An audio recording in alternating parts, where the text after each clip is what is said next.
కార్తీక పురాణం 23వ అధ్యాయం. శ్రీరంగ క్షేత్రమున పురంజయుడు ముక్తి నొందుట. అగస్త్యుడు మరల అత్రి మహర్షిని గాంచి, ఓ మునిపుంగవ, విజయమందిన పురంజయుడు ఏమి చేసినో వివరింపుమని అడుగగా, అత్రి మహాముని ఇట్లు చెప్పిరి. కుంభసంభవ, పురంజయుడు కార్తీక వ్రతాచరణ ప్రభావమున అసమాన బలోపేతుడై అగ్నిశేషము శత్రుశేషము ఉండకూడదని తెలిసి తన శత్రురాజులనందరినీ ఓడించి నిరాటంకంగా తన రాజ్యంను ఏలుచుండెను. తన యొక్క విష్ణుభక్తి ప్రభావము వలన గొప్ప పరాక్రమవంతుడు, పవిత్రుడు, సత్యదీక్షా తత్పరుడు, నిత్యాన్నదాత, భక్త ప్రియవాది, తేజోవంతుడు, వేదాంగవేత్తయై యుండును. మరియు అనేక శత్రువులను జయించి దశదిశలా తన అఖండ కీర్తిని ప్రసరింపజేసెను. శత్రువులకు సింహస్వప్నమై విష్ణు సేవాధురంధరుడై కార్తీక వ్రత ప్రభావమున కోటికి పడగెత్తి అరిషడ్వర్గములను కూడా జయించిన వాడైయుండును. ఇన్ని ఏలా అతడిప్పుడు విష్ణు భక్తాగ్రేసరుడు, సదాచార సత్పురుషులలో ఉత్తముడై రాణించుచుండెను. అయినను తనకు తృప్తి లేదు. ఏ దేశమున, ఏ కాలమున, ఏ క్షేత్రమున ఏ విధముగా శ్రీహరిని పూజించిన కృతార్థుడనగుదునా అని విచారించుచుండగా, ఒకానొకనాడు ఆ శరీరవాణి, పురంజయ, కావేరీ తీరమున శ్రీరంగ క్షేత్రమున్నది. దానిని రెండవ వైకుంఠమని పిలిచెదరు. నీవచటకేగి శ్రీరంగనాథ స్వామిని అర్చింపుము. నీవి సంసార సాగరమును దాటి మోక్షప్రాప్తి నొందుదువు అని పలికెను. అంతటా పురంజయుడు ఆ శరీరవాణి వాక్యములు విని రాజ్యభారమును మంత్రులకు అప్పగించి సపరివారముగా బయలుదేరి మార్గమధ్యముననున్న పుణ్యక్షేత్రములను దర్శించుచు, ఆయా దేవతలను సేవించుచు, పుణ్య నదులలో స్నానము చేయుచు శ్రీరంగమునకు చేరుకొనెను.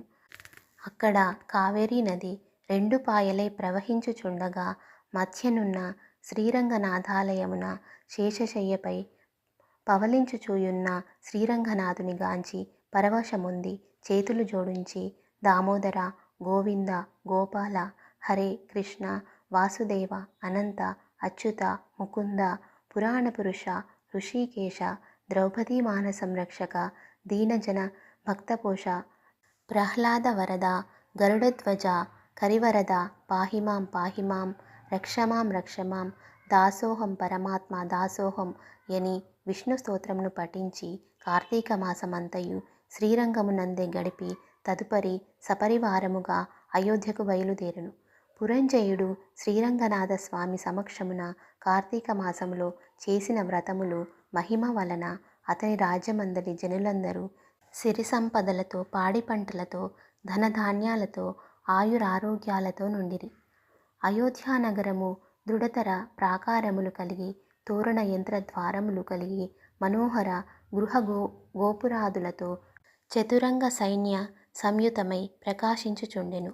అయోధ్యానగరమందలి వీరులు యుద్ధ నేర్పరులై, రాజనీతి గలవారై, వైరిగర్భ నిర్భేదకులై, నిరంతరము విజయశశీలురై అప్రమత్తులై యుండిరి. ఆ నగరమందలి అంగనామణులు, హంసగజగామినులు, పద్మపత్రాయత లోచనులునై విపుల శోణిత్వము, విశాల కటిత్వము, సూక్ష్మ మధ్యత్వము, సింహకుచ పీనత్వము కలిగి రూపవతులనియు, శీలవతులనియు, గుణవతులనియు ఖ్యాతి కలిగి యుండిరి. ఆ నగరమందలి వేలయాండ్రు నృత్యగీత సంగీతాది కళా విశారదలై, ప్రౌఢులై, వయోగుణ రూప లావణ్య సంపన్నులై, సదామోహన హాసాలంకృత ముఖశోభితులై యుండిరి. ఆ పట్టణ కులాంగనలు పతిశుశ్రూష పరాయణులై, సద్గుణాలంకార భూషితులై, చిద్విలాస హాసోల్లాస పులాంకాంకిత శరీరులై యుండిరి.